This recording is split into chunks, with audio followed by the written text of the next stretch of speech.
Love doesn't break you right away. It first builds a house, and then takes the keys. I knew I was in trouble not when he spoke, but when he didn't. It was a Tuesday, the kind of day that usually dissolves into the gray background of a life lived on autopilot. We were sitting on the floor of his kitchen, the linoleum cold against my thighs, eating takeout Thai food straight from the cardboard boxes. The refrigerator hummed a low, erratic B-flat, and the streetlights outside filtered through the cheap blinds, casting zebra stripes across his collarbone. He was reaching for a napkin, but his hand stopped mid-air. He just looked at me. Not the look of someone waiting for their turn to speak, but the look of a man seeing something under the surface of the water. In that silence, the air in the room didn't just feel thin, it felt pressurized. I realized then that my heart wasn't mine anymore. It had been hijacked. It was a terrifying, quiet realization, like standing on the edge of a rooftop and feeling the wind invite you to lean just a little bit further. We didn't do dates in the traditional sense. We did existence. We did the 3 a.m. drives to the 24-hour pharmacy just to buy a specific kind of gum. We did the hours spent in used bookstores where the smell of decaying paper and vanilla felt like a sanctuary. He smelled like cedarwood and the metallic tang of the city air, a scent that eventually became my only definition of home. He had this habit of tracing the map of my palm with his thumb when he thought I was asleep. He wasn't looking for a lifeline or a fortune, he was anchoring himself. I remember the weight of his head on my shoulder, the way his breath would hitch right before he drifted off, and the terrifying thought that if he ever pulled away, I would simply cease to be held by gravity. I would float off into the blackness of the atmosphere, unmoored and oxygen-deprived. I watched him laugh at a joke I hadn't finished yet, his eyes crinkling at the corners, tiny fractures in the porcelain, and I felt a physical ache in my chest. It wasn't poetic. It was a warning. My body knew before my head did that this kind of love wasn't a safety net, it was a wrecking ball. I was already mourning the version of myself that existed before him, the girl who was whole and independent and didn't need the sound of someone else's heartbeat to regulate her own. He reached out and tucked a stray hair behind my ear, his fingers lingering just a second too long against my temple. "You're miles away," he whispered. His voice was sandpaper and honey. "No," I lied, leaning into the warmth of his hand. "I'm right here." But I wasn't. I was already falling, caught in the invisible, irresistible pull of him, blissfully unaware that the ground was much further away than I thought, and much harder. It didn't start with thunder, it started with a whisper. The kind of fog you only notice when you can't see your own hands anymore. At first it was little things, the metallic taste in my mouth every time I laughed, or the way the light from the evening sun began to seem too sharp, as if it were trying to slice through my retinas. I could feel my spark, the same energy he loved so much, beginning to leak through cracks I hadn't told anyone about. We were in the living room, where it was usually cozy. But the atmosphere had changed. Before, the room had been filled with warm gold, the smell of coffee, and hope. Now it was cold, the color of deep water at 2 in the morning. I sat on the couch, wrapped in a blanket that no longer warmed me. I felt like a glass vase that someone had accidentally elbowed. I was still standing, but a fine network of fractures was already running through it. The worst part wasn't the pain. The worst part was his look. He entered the room with 2 glasses of water. He paused in the doorway, and I saw that moment, the moment when something in his eyes died. It was the shifting of the tectonic plates of our love. His pupils didn't dilate with admiration like they had before. They narrowed with analysis. He no longer looked at me like a woman he wanted to kiss until dawn, he looked at me like a patient. Like a problem that couldn't be solved. It was a look of pity. It was a cold, sterile pity that stung worse than any betrayal. "You need to rest," he said. His voice was devoid of the husky tenderness I had grown accustomed to. Now it was flat, like a line on a heart monitor about to become straight. I wanted to argue. I wanted to get up, dance to an old record, prove to him that I was still the same girl who used to steal his shirts. But when I tried to move, the fog in my head grew thicker. My arms felt like foreign, heavy objects attached to my shoulders. I felt myself disappearing. My skin was turning pale, almost transparent, as if I were turning into a negative of a photograph. He came closer and put his hand on my forehead. His fingers were warm, but I felt only cold. His touch no longer caused electric shocks, it only caused despair. He looked at me, and I saw the reflection of my defeat in his eyes. He saw the shadow standing behind me, the same one I had tried so desperately to ignore. "I'm fine," I whispered, and my own voice sounded foreign to me, as if it were coming from the other end of a long, empty hallway. He didn't say anything. He just sat down next to me, but there was an ocean-sized chasm between us. He didn't take my hand. He just stared at the wall, and in the silence of the room I could hear the clock ticking. Each stroke was like the sound of a nail hammering into the coffin of our former lightness. The gold faded. Only blue remained, the color of ice, the color of twilight, the color of the end. I realized that I was becoming not a lover to him, but a ghost who hadn't yet left. And that was the beginning of true heartbreak, seeing how the man of your dreams starts preparing for your departure while you're still sitting right in front of him. He was becoming a ghost in his own home.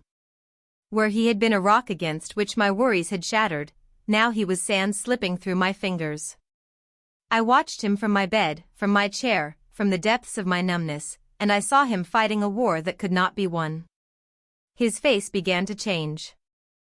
The once soft lines of his jaw had become sharp as blades. His eyes, the same ones that had once glowed with excitement when he saw me, were now like burnt coals.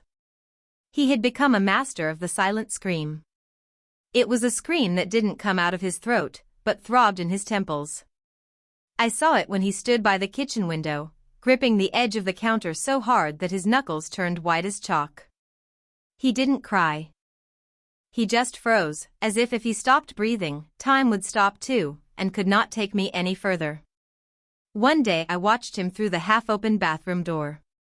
He stood in front of the mirror, his hands on the sink. He didn't wash. He just stared at his reflection with such hatred, as if he blamed himself for every cell in my body refusing to live.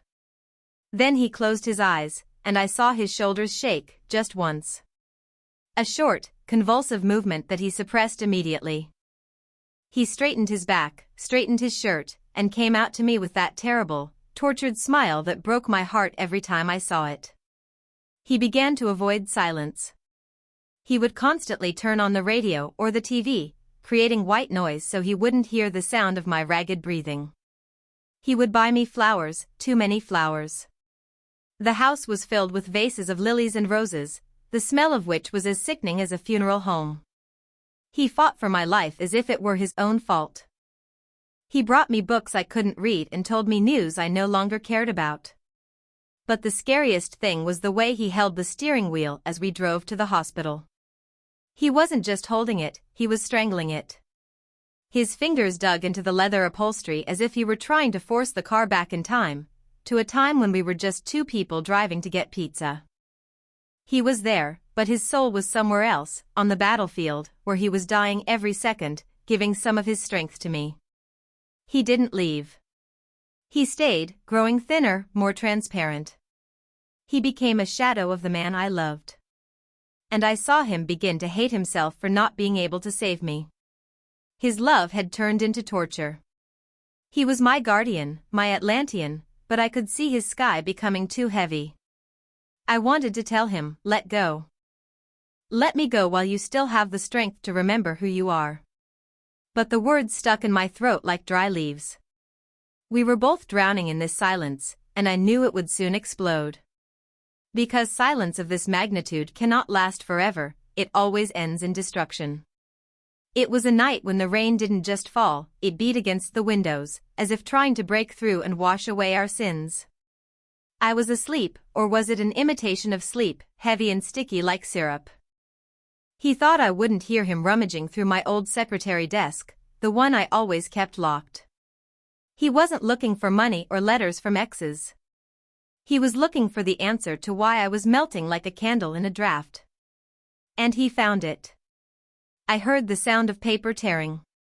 It was the sound of my past crumbling under his fingers. There, under the double bottom, lay a blue folder. Not just a medical record, but the story of my conscious refusal to fight. There were test results from a year ago that I hadn't shown anyone, and letters to doctors asking them to stop aggressive treatment before he even found out about my diagnosis. I chose a quiet ending over a painful struggle, but I forgot to ask him if he was willing to be a spectator in this theater of fating. He burst into the bedroom, holding those papers as if they were a knife I had just stabbed him with. His hair was disheveled, his eyes wild, red from sleeplessness. You knew, his voice was a barely audible whisper that cut the air in half. You knew all this 6 months ago. You looked into my eyes, you planned our summer, you promised me. He didn't finish, his voice broke. I wanted to give us a time that wouldn't be poisoned by hospitals. I raised myself on my elbows, feeling how each word required an incredible effort. I wanted to be a woman for you, not a diagnosis. You made me an accomplice in your suicide. He exclaimed, and the sound was so loud in our dead apartment that I shuddered. You stole my chance to save you. You decided for both of us. He stood in the middle of the room, and I could see something inside him finally breaking. That warm person from the first part, who loved the smell of rain on the asphalt, was gone. In her place was a man cornered by his own devotion. He threw the folder on the floor, and the sheets flew like white birds with broken wings. I won't let you just leave, he said, and a cold, almost frightening gleam appeared in his eyes. Even if you hate me. Even if I become your executioner, not your lover. You will live. He made a choice. That night, he decided that his love was more important than my will. He called everyone I asked not to disturb. He brought the doctors I avoided to their feet. It was a betrayal dictated by the highest degree of love, but that didn't stop it from being a betrayal. I looked at him and understood. He would save my body, but he had just burned the bridge that led to our shared we. The man sitting in the armchair across from my hospital bed is a stranger wearing my lover's skin. The transformation didn't happen overnight, but in the sterile, fluorescent-lit corridors of the oncology ward, it became permanent. He had won. I was alive. My spark hadn't returned, but the medical machines hummed a steady, rhythmic proof of my existence. Yet, the cost of that victory was etched into the very way he moved. He had become harder, more clinical. The man who used to trace the map of my palm now only checked the tightness of my foredrip. He was scarred, not physically, but there was a moral grayness to him now. He had lied to my family, manipulated doctors, and spent every cent of our future to keep me in the present. He had become a man who breaks rules to enforce his own version of mercy. I looked at him while he was reading a medical journal, his brow furrowed in a permanent line of defense. I realized with a sickening jolt of survivor's guilt, I am saved, but the man I loved is gone. I had wanted a quiet exit, he had forced a violent stay. And in the process, he had sacrificed his own gentleness to become the warrior I never asked for. He looked up and caught me staring. There was no warmth in his eyes, only a fierce, possessive exhaustion. You're pale today, he said, his voice clipped. I'll call the nurse. No, I said, my voice finally finding its strength. Stay. Just for a minute. He hesitated, the ghost of the man from the kitchen floor flickering for a second behind his eyes. But then he checked his watch. The intimacy was gone, replaced by a duty so heavy it felt like a cage for both of us. He was no longer my home, he was my warden. And the worst part was that I couldn't even blame him. How do you hate the person who walked through hell just to pull you back, even if you wanted to stay there? The apartment no longer smells like cedar wood and rain. It smells like eucalyptus, unscented soap, and the sharp, clinical tang of a life that was saved by force. We moved through the rooms like two celestial bodies whose orbits had been permanently altered by a collision. We were still circling each other, but the gravity was different. Heavy. Distorted. I looked at my reflection in the hallway mirror. My skin had regained its color, a flush of health that felt like a lie. Every time I saw my own face, I felt the weight of the cost. I was the living monument to his destruction. My heart beat steadily, a monotonous rhythm that felt like a clock ticking in a house where everyone had already left. He was in the kitchen, his back to me. He was standing exactly where he stood in part 1, but the silhouette was unrecognizable. The slouch was gone, replaced by a rigid, military-grade tension. He was cutting an apple, his movements precise and joyless. I watched the way his hands moved. Those hands that once held me like I was made of starlight now handled the world like it was made of glass that had already cut him. "It's a beautiful evening," I said. My voice was no longer a whisper, but it lacked the music it once had. He didn't turn around immediately. He finished slicing the apple, laid the knife down with a soft clink that echoed like a gunshot in the silence, and finally looked at me. His eyes were the hardest part. There was no more blue or gold in them. They were gray, the color of a sky after the storm has passed, leaving only the wreckage behind. "It is," he replied. Just 2 words. A polite transaction. This was our happily ever changed. There was no grand reconciliation where we cried and returned to the floor with Thai takeout. That version of us was buried under a mountain of medical bills, legal threats, and the memory of that night in the rain when he chose his need for me over my need for peace. I walked over to him and did something I hadn't dared to do in months.